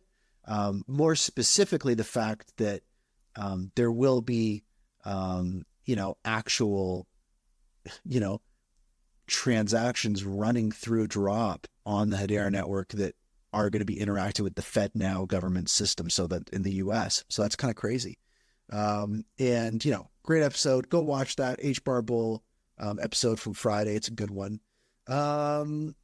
There's two things here. One thing that I want to talk about is the new Australian CBDC pilot.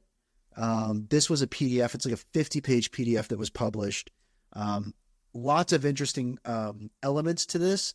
This is something Rob Allen spoke to, but also it's a supply chain type use case that is not necessarily a supply chain. It's more for the construction industry, and the fact that you have a lot of counterparty risk. You have a lot of need for event-based triggered payments, very similar to the Fresh Supply Co. use case, where, in their use case, you have food running through the supply chain. You have to have loans and offsets and payments triggered, and food being combined and new ingredients, things being tracked. And so you need a lot of these payments and loans and all these different things applied and paid and done automatically in a trusted way. So they leverage Hedera to make those things happen. So this is very similar. So this is a CBDC pilot. So again, bringing this in, and Rob Allen mentioned recently that there are 7 to 8 CBDCs live now in the world, which is kind of crazy. And there are basically, within this kind of pilot program from the Reserve Bank of Australia, so RBA is the acronym, and the Digital Finance Cooperative Research Center, the DFCRC, they collaborated on a research project to explore how a CBDC might benefit the Australian financial system. The project aimed to understand the potential use cases and business models supported by a CBDC in Australia. Australia's become a hotbed for Hedera because of a lot of the connections through the governing council members and the fact that the regulatory environment there is a lot more there's a more of a foundation there. It's more clarified. The U.S. regulatory environment is wacky. So there's a lot of innovation happening there. The submissions for this covered a wide range of CBDC use cases that could potentially benefit Australian households and businesses. There were 140 proposals, and they were all potentially live projects. So this was kind of something in motion. And it was narrowed down to 14 projects. One of those projects was trade flows by Not Centralized. So that's the company name, is Not Centralized. It's focused on construction payments, like we said, key pain points, and how programmable payments using CBDCs could remove counterparty risk, essentially like a multi-sig contract. And they're leveraging Hedera Hashgraph. And so that's what this is about, this is a submission, a proposal of, listen, the construction industry being able to leverage a central bank digital currency and those types of stable coins to have these programmatic triggered payments to eliminate a lot of that counterparty risk as materials move around the construction industry. It could really alleviate a lot of those concerns and unlock a lot of liquidity that would either be used for, all sorts of different, purposes. So Not Centralized today published a blog article that went over a bunch of things. I just want to run through one element of it, which was interesting, which is, what's the process of this? Right? Like, how do you, if you were in the construction industry, how would you leverage this use case? And so this is just an outline from them of how a particular workflow may function. So number one, counterparties have both public and private wallet addresses. Number two, payers convert fiat into stablecoin, which is then moved to a private balance in that wallet. Again, that's where the CBDC type of stablecoin element is brought into it, because you have to be able to have that fiat into a stablecoin, and you have to have that assurance, that zero risk asset, that one-to-one backed stablecoin that's government backed. Number three, deals are created with terms such as an initial upfront payment. Number four, payments are committed to digital escrows, and counterparties can view the locked amounts.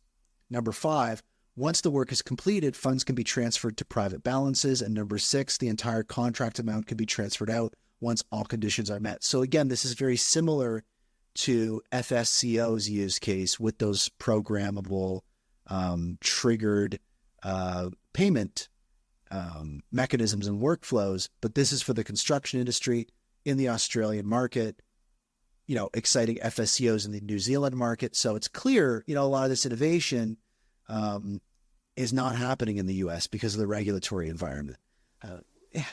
I shouldn't say it's not happening in the US. You could argue a majority of crypto innovation is in the US. What I more so mean is these real world use cases that would potentially tie into a government-backed stablecoin, a CBDC, or some kind of traditional payment rails like with FSCO with MasterCard. A lot of that's happening outside the US. So worth mentioning. Another potential use case that's a little out there, and I mean, we're almost through it, guys. I know that these spaces get longer. I was mentioning previously on the show that I want to break up the show a little bit.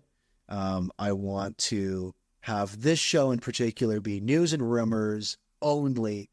I'm going to do, I think, a different show for interviews and have it be flexible. Like I was saying, I had Matt from Dover reaching out to me, wants to be on the show. I have people reaching out to me who want to be on the show. I love this time slot, but it doesn't work for everybody. I can't get a time slot that does work for everybody. So for interviews, I think I want to just do them a little more off the cuff, not really have a set time or anything, just basically do an announcement like, hey, I'm going to be having a conversation with so-and-so on this day at this time, check it out. And then when the show goes live on, Apple Podcasts or Spotify, I can edit it all together. But rest assured, those interviews will also be live as well. We're just going to break it up a bit because I don't, we have had a 3-hour show. That was the show that I did for the 50th episode, the 50th episode, 50th episode. Did that with King Solomon, Dead Pixels, Hangry Barboons, gave away a bunch of stuff, gave away Dead Pixels Club, Ghost Pass thing, and it was like 3 hours long. It's like, I can't do another 3-hour show. I got to break it up. But again, guess we're going for it this time again, folks. SkyGrid is a joint venture between Boeing and Spark Cognition. This is another kind of rumor, speculative, possible use case involving a governing council member. This was shared on the Hedera community on Reddit. Now, big asterisk to this, big yellow flag here. A key component of this is information provided by ChatGPT. It's probably garbage, but it's worth noting anyways, because the other elements to this, and just the fact that Boeing is involved, and Boeing has expressed that they are building use cases on the Hedera network, and the fact that they've been to 97% of the governing council meetings shows that Boeing is a very involved member, and this is right up their alley, and it seems pretty aligned. So SkyGrid is building a platform. So it's the goal of SkyGrid. SkyGrid is a platform being built to manage both manned and unmanned flights in the same airspace. So very similar to what Neuron is building, right? And they've got that partnership in the UK with the Royal Mail and stuff. So very similar, right? Neuron is focused on the same thing, manned and unmanned flights, and tracking those things and tokenizing those and standardizing all that air traffic. SkyGrid has been an FAA certified low altitude authorization and notification capability provider since 2019. SkyGrid provides UTM and the acronym is LAANC services to thousands daily, including individual drone pilots, enterprises, and government agencies. And the big pain point here is you can't fly drones everywhere because the signals for those airspace and where those little crafts are, we don't have that interoperability. So all that data is crisscrossed and you can't get all of it in one place. So that's why we don't have these, more widespread drone delivery services and all these different types of things, just because that air traffic is, hidden away kind of. And so that's why kind of they say blockchain is crucial for this to maintain safety, auditability. Each drone has a unique ID in the blockchain, recording its flight path, maintenance history, and more. It ensures that data integrity and prevents tampering. So that's really important. So again, it's literally describing the exact same thing that Neuron is doing on Hedera for their use case in the UK. Now, this is the ChatGPT component. So ChatGPT outlines that SkyGrid is using Hedera Hashgraph's DLT for the airspace management system, that SkyGrid is partnered with Hedera Hashgraph to leverage its DLT platform and Hedera's consensus mechanism. So again, I would say off the top that, this is just ChatGPT hallucinating. It makes no sense. But again, it's worth mentioning that this is exactly what Neuron is doing. Neuron is a use case that is building on Hedera with a proof of concept backed by the, UK government. And, so it's one of those things where it's like, these are things that are actually happening. It's not crazy, but in this particular case, it is ChatGPT. How much can you trust ChatGPT? Not a super trustworthy guy. And Boeing has invested in Spark Ignition multiple times and is creating SkyGrid, created this SkyGrid stuff with them in 2018. And so the other element to this is Outlier Ventures is an investor in SkyGrid. Outlier Ventures, remember, is the investment arm of Boeing. Outlier Ventures also one of the original investors of Hedera early on. So again, it's hard to not think that this would be built on Hedera. So the security specialist at Boeing, Peter Can-Rivera, attended Hedera Governing Council meetings and has worked on blockchain-related activities related to Hedera at Boeing. So key figure that would be involved in this particular use case is present in person at Governing Council meetings. Given their requirements for fair sequencing, timestamping, and auditability, it's clear that HCS, right, like the consensus service, is the one product on the market that would work well for this. That's kind of the secret weapon that Hedera has, is HCS. The Hedera consensus service is the only product of its kind on the market, right? No other network has that. And that's what's attractive for enterprise. So for those reasons, do I think that the stuff that ChatGPT says is true or whatever? It's like, I honestly don't think so. But again, it's the exact same as what Neuron is building. And this use case involves Boeing, and the key investment arm into SkyGrid is the same one that invested in Hedera. It's like, come on. It's kind of right in front of us. So I would give this one a solid, how many thumbs up out of 5? 3. I give it a 3 thumbs up out of 5 in regards to if I think it's tied to Hedera or not. This is the speculation show. I called the show Exponential Expectations because I think we're insane right now. Think about it in January, right? 1-digit transactions per second. Everything was bummed out. Now we've got crazy announcements coming out. We got Hyundai doing things. We got FedNow. What else we got going on? We got, I actually listed a bunch of these in a recent episode. Hyundai, we have a HIP from Boeing. We have FSCO. We have the major banks doing stablecoin international remittance proof of concepts. For 16 billion pounds worth of tokenized money market funds from Aberdeen, mutual funds from Aberdeen. We're surpassing a $2 billion market cap. Almost 20 billion transactions per second. Like, it's crazy. And it feels to me right now that like we're expecting even more. It's nuts, but I think it's the right thing to do. You know what I mean? It's like, that's the attitude that we should have, is these exponential expectations. I often have a belief that I abide by, is like, sometimes if you expect anything, you expect too much. But when you're dealing with a technology like Hedera in a space like Web3, where, again, it really just comes down right to the numbers every time sometimes. In a bear market, it adds up. How many coin trading pairs do you have out there on exchanges? What's your market cap? How much development activity do you have? All of those numbers start to go up. And, we've got some good numbers, sure, but there are other things that we need. A lot of people talk about the fact that there needs to be more focus on retail. The fact that, the native staking rates dropped. We talk about that with King Solomon. I agree with him that was probably the right move. Again, it's not great optics. So in this situation where we have so much success and so many crazy announcements, and more people are talking about Hedera now than have ever been talking about Hedera before, expectations have also gone up. And I think the expectations of this community is going to go up exponentially. And I think that Hedera should be ready for that.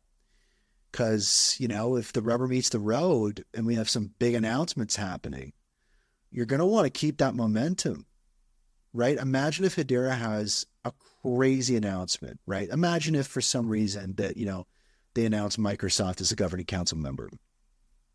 That would be crazy, right? That would be crazy. I think it would have a mass impact on a lot of aspects of the network.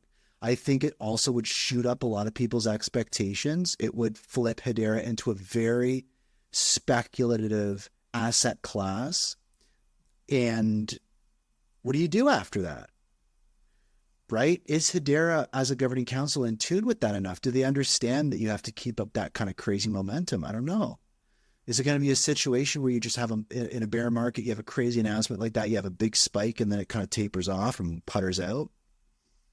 What are you going to do? So I think that that's really kind of a key aspect to this whole thing is, get ready, governing council, because we're seeing it now. You think things are going good? Well, we want it better. Seems like we're nuts. but for good reason. Keep you on your toes. Yeah, that's kind of the vibe. Exponential expectations. Another aspect to this that's been really interesting is people talk about HBAR decoupling a lot. And what they refer to that is generally HBAR, like most altcoins, will follow the price of Bitcoin. And the thing that we kind of are hoping to see is HBAR start making substantial moves on its own. And we're starting to see that now. There's an index, there's a correlations matrix that you can look up where it basically tracks the top cryptos out there and the kind of the multiplier of correlation to Bitcoin. And if you look at, Cardano or XRP or Litecoin or Ethereum, they all have a correlation index of, 0.82, some as low as 0.72. But Hedera, interestingly, is at 0.3. That's the lowest that we've seen this index. And what that means is it means that Hedera is demonstrating a price action that doesn't match Bitcoin very well. And that's incredibly interesting because it shows that Hedera is making moves on its own. Now, to be fair, Hedera's done this before, but it hasn't really mattered before. And it hasn't mattered before because there hasn't been enough volume, right? When you see Hedera making a crazy move in regards to price and there isn't a lot of volume behind it, it just kind of means that, it's kind of, you can treat it like a little glitch. But when you do have more volume behind these moves, it means that something is probably happening that's worth checking out. And, if I look at these numbers and it has this correlation index of 0.3, that's very low. And you look at the volume behind some of these moves on HBAR, that's very interesting. If we do have a major announcement, it's, there's more of a likelihood now that Hedera would make a strong move on its own. So again, expectations, like I've been saying. Hashpack recently announced two really cool features. They announced a new airdropping tool in their advanced tools area in the wallet. Very cool. They also announced kind of a mirror node indexing, kind of scanning system that'll kind of allow you to take a snapshot of tokens out there. So very useful for a lot of projects. This stuff is great. It's right in the wallet. It's handy. It works perfectly for so many people. So shout out to Hashpack. If you haven't tried those things out, try it out. Also, too, the CEO of Quant recently, his name is Gilbert. I love the name Gilbert. Gilbert Verdian, or Verdian.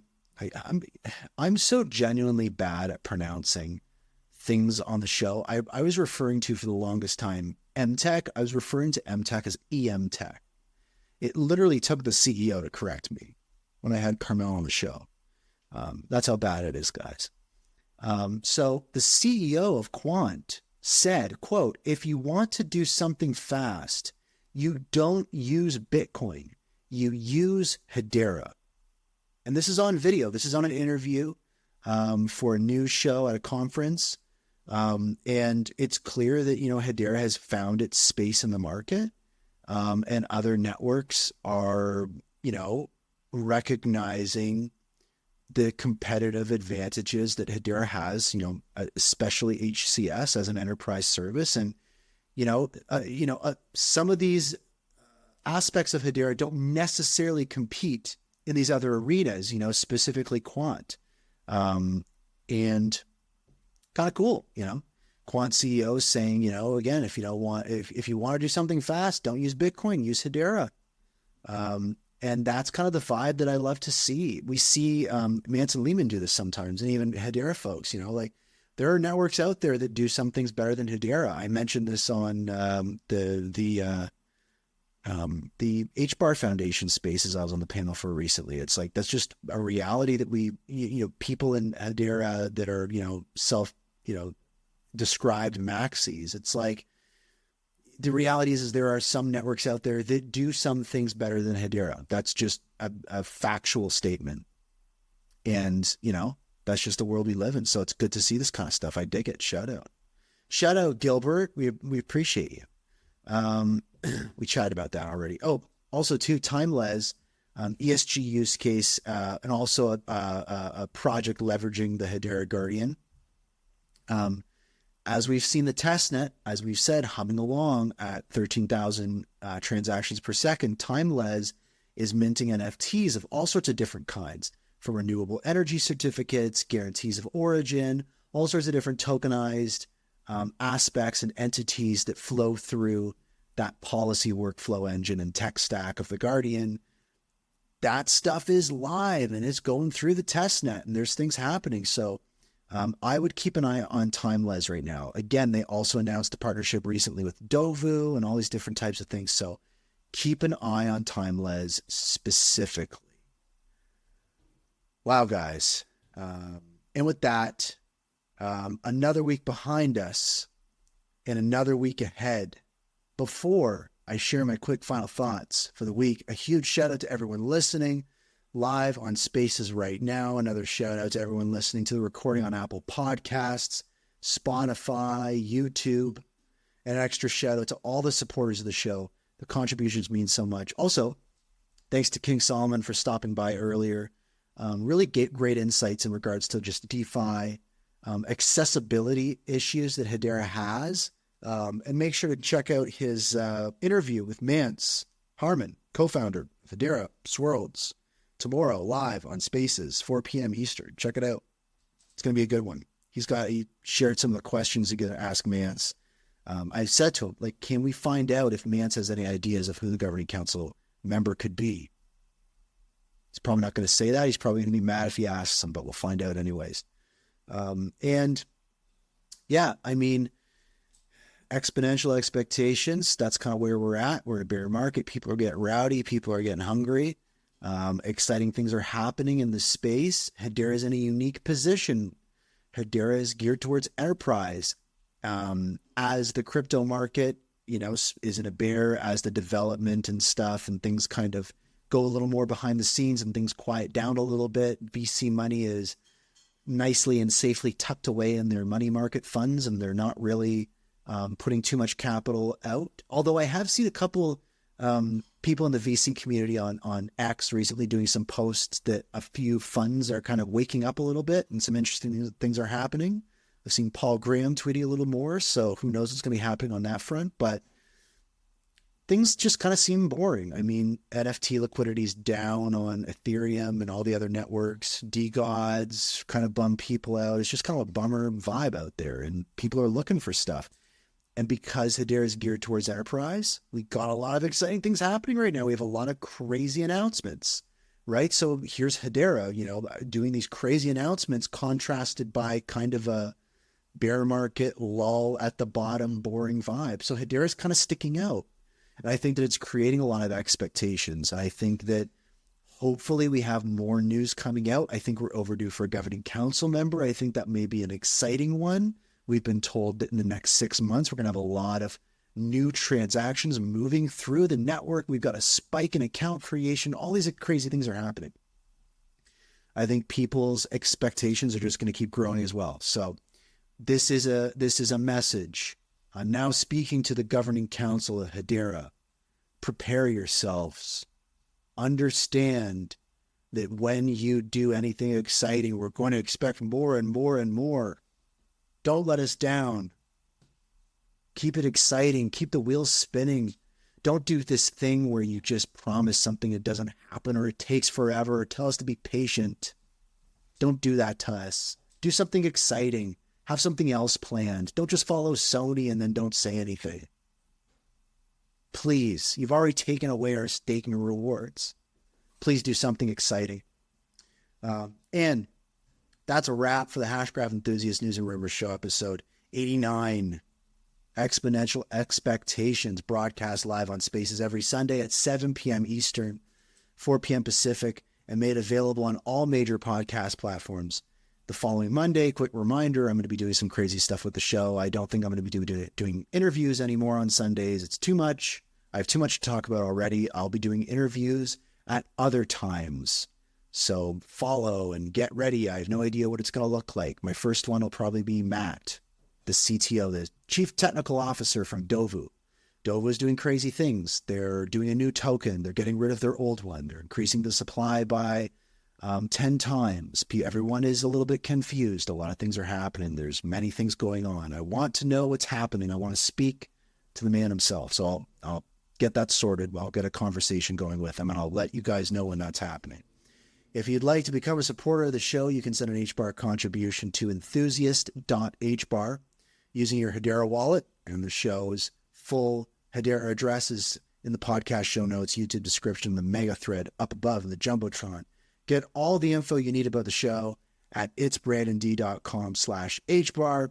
I'll see you next Sunday. And as usual, if you're listening right now, if you see somebody, I'm referring to the people listening on X, the artist formerly known as Twitter. If you see somebody listening on this X Spaces, and maybe you know them, you haven't talked to them in a while, click their profile picture, send them a DM, ask them what's new. I can guarantee you they have something new going on. Stay connected. If you see someone listening right now that you don't recognize, good news, you have something in common. You've both been listening to me ramble on for 2 hours, so you have a bond. So click their profile picture, send them a message, introduce yourself. Let's stay connected. That's how stuff happens. And with that, hello future, goodbye past.